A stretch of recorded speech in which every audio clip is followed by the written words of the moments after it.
Hello. What's going on? My name's Brendan, but being at Wanderlust, I thought it might be fun to kind of start out with this YouTube clip that just kind of saw recently. It's called Double Rainbow, and I think it kind of speaks for itself. So we're gonna just watch it for a second, and then we'll talk about it. Whoa, that's a full rainbow, all the way. Double rainbow, oh my God. It's a double rainbow all the way. Whoa, that's so intense. Whoa, man. Whoa. Oh my God, look at that. It's starting to even look like a triple rainbow. Oh my God, it's full on. Double rainbow all the way across the sky. Oh my God. So the video goes on for about 2 more minutes, but we'll kind of stop it there, and the guy goes into emotion where he starts crying about the double rainbow. And I don't know the actual backstory on it, but I think there's probably a lot of double rainbows going on at Wanderlust this weekend. And I thought I'd share about my double rainbow kind of in the natural foods business. Started out when I was 23 years old when we started Bare Naked. I think a lot of people, come to this conference or come to Wanderlust, it seems like, to find inspiration or to find spirituality, and there's a number of other kind of ways that people talk about it. But for myself, I kind of find it in the things that I decided to be passionate about. And what happened when I was 23 years old is I ran into a girl that I went to high school with, and she was making granola. And it was called Bare Naked Granola, and I'd kind of been into natural and organic foods for a long time at that point. And so she was selling in a couple of stores, and I decided to quit my job. I was working at Saturday Night Live, which was pretty kind of fun job to have, and decided to go make granola and sell granola. And basically, kind of the big idea for me was that I'd kind of grown up. My grandfather got sick when I was younger, and he got very into kind of checking out different food products and what's actually on the ingredient label, and where the food actually comes from. And so I kind of saw that idea, and then when I graduated from college, I was looking around and just didn't really see a lot of food brands or food products that I necessarily believed in. And so I kind of thought there was an opportunity, like why in like 5, 10, 15 years, like why isn't everybody going to be eating natural and organic food products? Like it doesn't make sense why we wouldn't be doing that.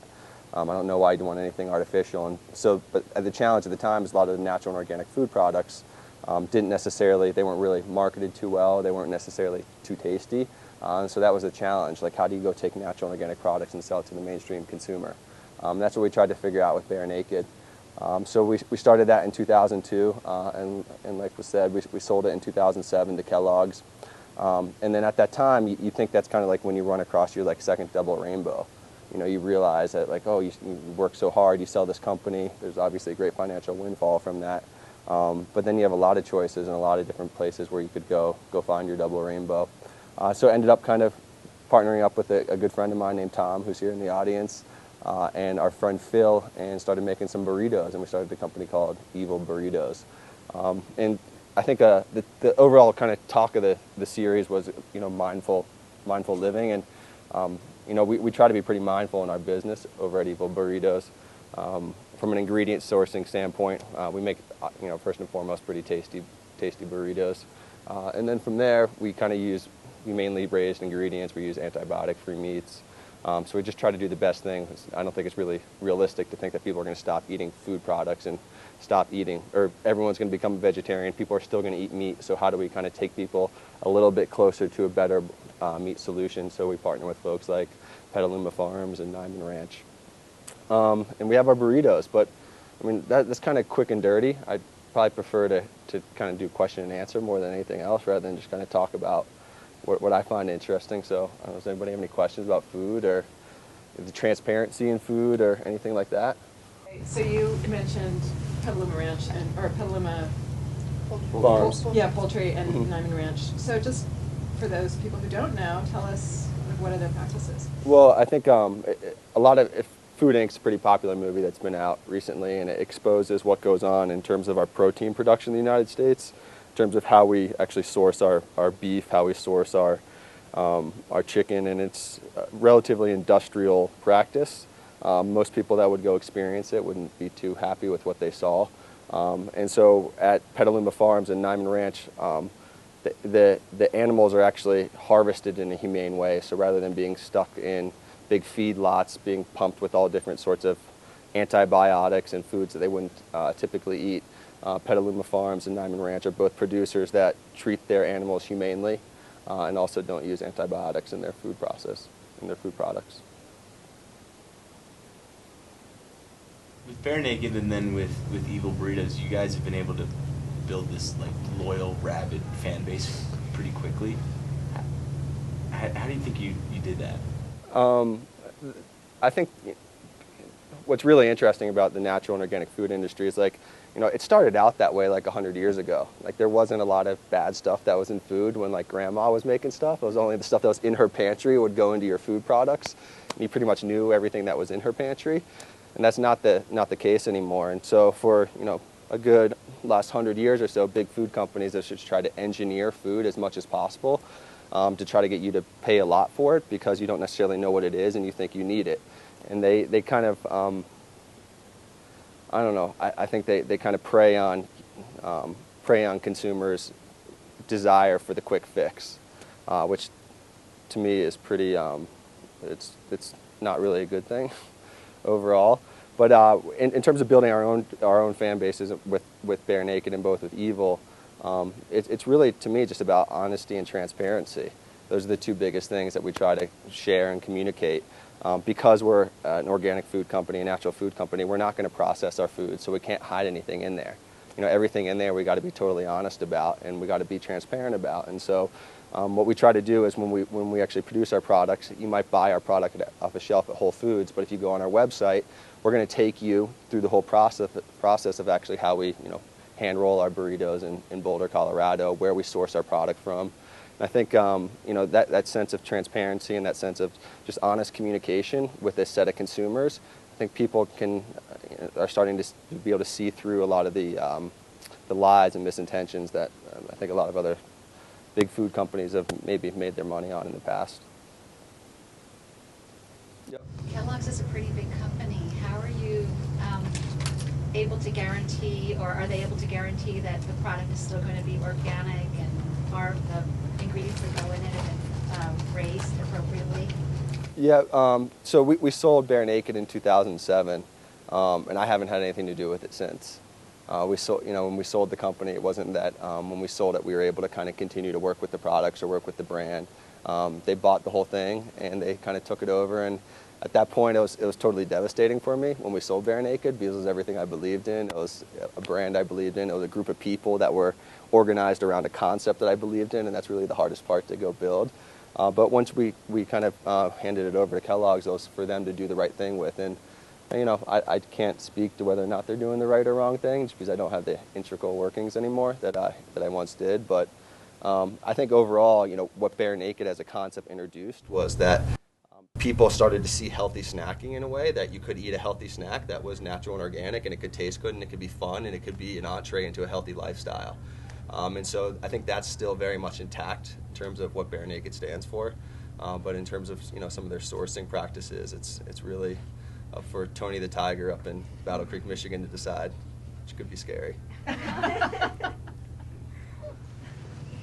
Do you think some of the bigger companies, once they do buy the honesties, the Bare Naked, are they trying to just do it for the image, or truly up at the top of those corporations, are they trying to change their sourcing practices and what they actually put in?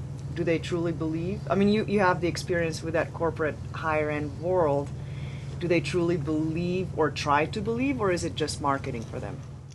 The question's when big companies buy little companies, what are they really buying and what do they stand for when they do it? And you know, I think if it's a large public company is beholden to Wall Street, first and foremost. They're beholden to a financial projection that they need to go deliver on. And the reason the big companies are buying health food companies today is they realize a lot of the products that they had been selling for the last 20, 30 years are all dying. You know, soda sales are declining consistently over time. Sugar cereals are declining consistently over time. And people are kind of realizing that drinking a Coke every day might not be the best thing. So how about a water or tea product? That's probably, it's not as good as drinking water, but it's better than drinking Coke for you. And so I think the big companies truly realize that, the game's up in a sense to certain, the way they built their businesses and the way they sold products to consumers for so long is now fundamentally changed because we have something called the internet. So I can go look up what high fructose corn syrup actually does to me and how you're producing it and why you might be using that as an ingredient. And we have kind of a lot more knowledge about the products that we're consuming. So I think that idea of transparency is forcing the larger companies to go invest in different brands that have transparency and authenticity and credibility at their core. And see that as the future, what's really going to drive what's really going to assume a lot of their growth in the future. But it's still, for every can of Honest Tea that's sold, how many cans of Coke are still sold today? Hundreds. So it's still, we're still very early, I think, in our movement. Well, I think it's a great opportunity to have that influence with, we're starting small companies. Of course, it's everybody's dream that some big person is going to come in and buy you. And it's going to be our saving grace if those big companies are actually doing the volume in organic product. And then we can go and, start this little satellite things and create organic volume through that. I mean, the guys on the top have to believe in that, what they're doing. Big companies have to believe it and, use the word organic, which is a very popular word around here. But if I'm sourcing my organic tomatoes from China and sending them over here on a plane, is that really like organic? Well, it is by the technical definition of the United States, but it's not, and it doesn't mean that's right. It doesn't mean that it's the best thing that we have going on. And so I think, consumers are doing a lot better by hearing words like organic and like natural, and we're gravitating towards that, but you can't stop there.